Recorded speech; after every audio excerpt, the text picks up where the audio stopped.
Siguiendo con las teorías sobre la adquisición infantil del lenguaje, nos encontramos también con la teoría del aprendizaje, la teoría cognitiva, la teoría de la adquisición social, los modelos conexionistas y por último, perspectivas que nos dicen los datos sobre las teorías. Estos son los temas que vamos a tomar en esta presentación. Teoría del aprendizaje. Los conductistas o teóricos del aprendizaje afirman que el lenguaje se adquiere según las leyes generales del aprendizaje y es similar a cualquier otra conducta. La teoría del aprendizaje incluye al menos tres tipos de aprendizaje para explicar alguna parte del desarrollo lingüístico, y estos son condicionamiento clásico, condicionamiento operante y aprendizaje social. Vamos a comenzar con condicionamiento clásico. Pavlov fue un psicólogo y fisiólogo ruso célebre en la historia de la psicología por sus aportaciones al conductismo. Esta vertiente buscaba las respuestas del secreto del aprendizaje en laboratorios bajo condiciones extremadamente estrictas. Según el condicionamiento clásico, el aprendizaje se produce cuando se asocian más o menos al mismo tiempo dos estímulos, uno incondicionado y otro condicionado. El incondicionado provoca una respuesta natural en el cuerpo y el condicionado la empieza a desencadenar cuando se vincula al anterior. Aquí vemos el ejemplo de los perros.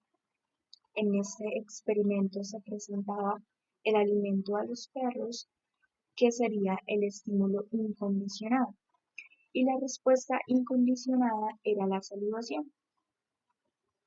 El experimentador hacía sonar una campana que vendría siendo el estímulo condicionado justo antes de dar la comida a los perros. Finalmente bastaba tocar la campana para provocar la salivación de los perros. Esta salivación entonces se convertía en una respuesta condicional. El aprendizaje del significado de una palabra se supone que es un proceso similar. Por ejemplo, cuando a un bebé se le está alimentando con un biberón, este presenta muchas reacciones ante esto, como la anticipación del beber, incluso la salivación. Si siempre que el niño recibe el alimento, la madre levanta el objeto y dice biberón, el niño comienza a asociar la palabra biberón con el objeto. Finalmente, cuando alguien diga biberón, el niño responderá a la palabra como si se tratara del objeto en cuestión y se preparará fisiológicamente para beberlo, quizás también salivarlo. Y así es como el niño conoce el significado de la palabra. En el segundo punto nos encontramos el condicionamiento operante. Skinner, otro conductista influyente, propuso su variante del conductismo llamado condicionamiento operante. En su opinión, recompensar las partes correctas de la conducta refuerza y estimula su recurrencia. Por lo tanto, los reforzadores controlan la aparición de los comportamientos parciales que son deseados. El aprendizaje entonces se entiende como la aproximación sucesiva o paso a paso de los comportamientos parciales previstos a través del uso de la recompensa y el castigo. Desde este punto de vista, los padres enseñan al niño el lenguaje mediante un condicionamiento operante, recompensando sus primeras tentativas lingüísticas.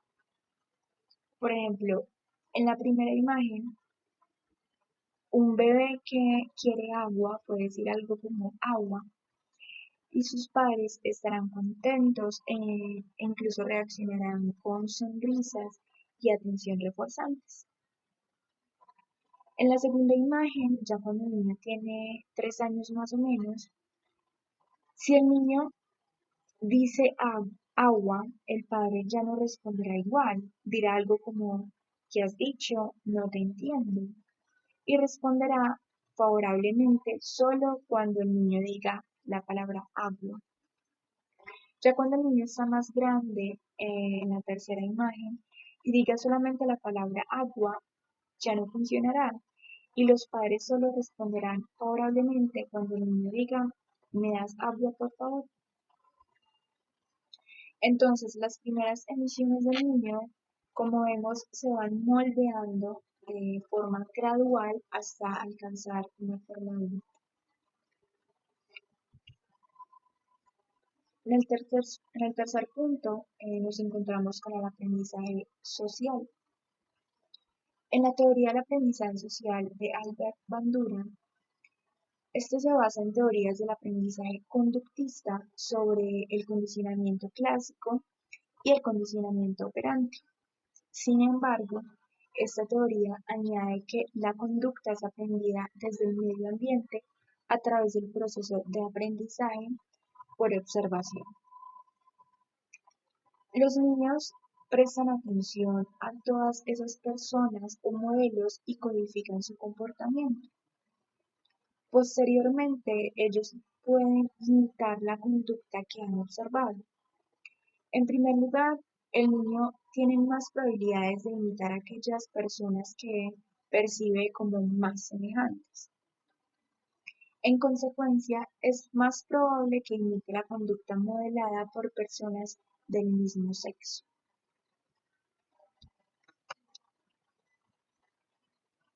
Siguiendo ahora la teoría cognitiva. En este enfoque, las personas no son vistas como colecciones de respuestas a estímulos externos, como es entendido por los conductistas, sino como procesadores de información.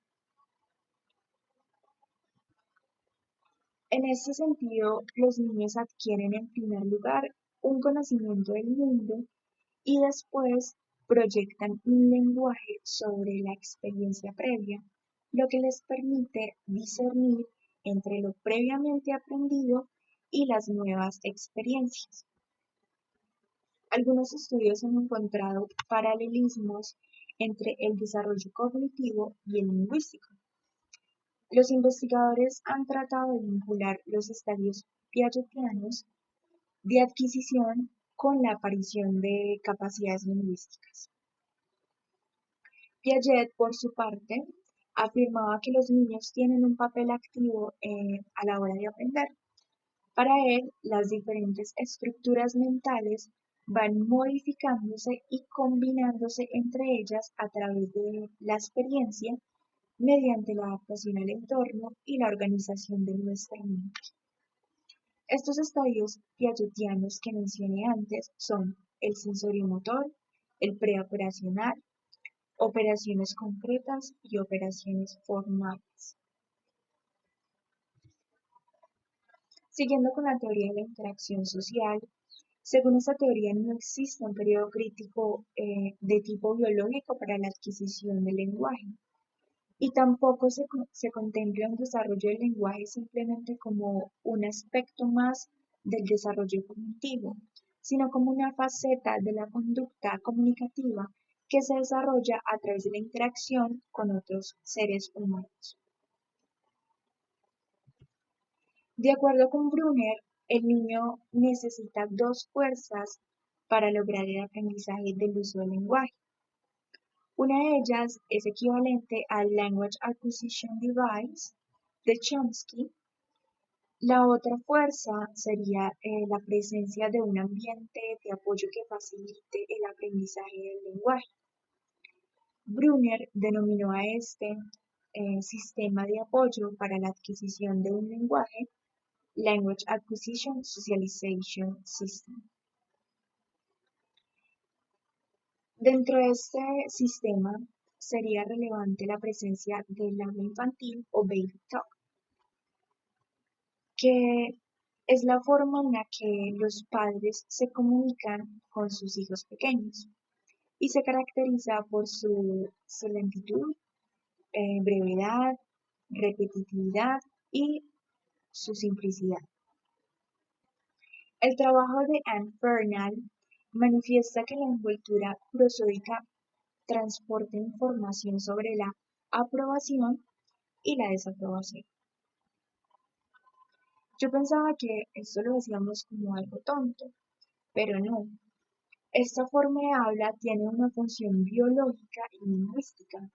La función biológica es mantener la atención de los bebés y por lo tanto reforzar los lazos entre ellos y sus figuras de crianza. Esta manera de comunicarse le permite al niño extraer la estructura del lenguaje y formular principios generales. Aquí vemos un ejemplo que fue sacado del texto. En la primera parte vemos que es la forma en la que le hablamos a los niños y dice, ¿has visto el pajarito? Mira el pajarito. ¿Qué pajarito tan bonito? Así es como solemos hablarle a los niños, que sería muy diferente si utilizáramos un lenguaje mucho más complejo con ellos, como sería, ¿te ha llamado la atención que uno de nuestros amigos emplumados está posado en la ventana? Siguiendo con la presentación, nos encontramos ahora con los modelos conexionistas, donde nos dice que la información se convierte en un sistema a través de conexiones neuronales y se procesa a través de patrones de propagación de la activación. Pero, ¿qué significa esto? Esto significa que cuando un input de información entra en tu cerebro, las neuronas empiezan a activarse formando un patrón concreto, lo que producirá un output determinado.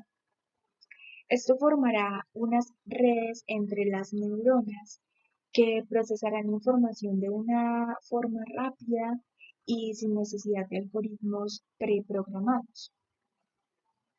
En estos modelos conexionistas encontramos una simulación por ordenador de la forma en la que un niño podría adquirir los pasados simples en inglés.